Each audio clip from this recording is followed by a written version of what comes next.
আমরা তো সবই খাই, কিন্তু আমাদের স্বাস্থ্যের জন্য কোনটা ভালো আমরা তো সেটা জানি না। যেমন মিষ্টি কুমড়া একটা সুস্বাদু খাদ্য, মানে খুবই উপকারী স্বাস্থ্যের জন্য। আর এটা খাইতেও ভেরি মজা।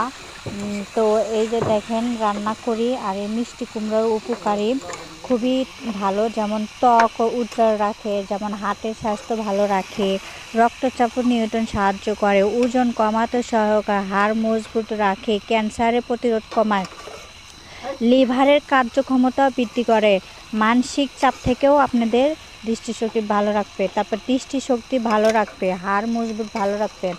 তো আমাদের খুবই উপকারী, সব দিক দিয়ে উপকারী, মানে এমন কোনো উপকার নেই যে হবে না। তো মিষ্টি কুমড়া আমরা সবাই খাবো। আর মিষ্টির খোসা তো তেমন উপকারী আছে, তেমন মিষ্টি কুমড়া উপকারী আছে। তো আমরা সবাই খাবো। তো এই পর্যন্ত ছিল ভিডিও, সবাই ভালো থাকুন। For watching my video. Allah হাফেজ।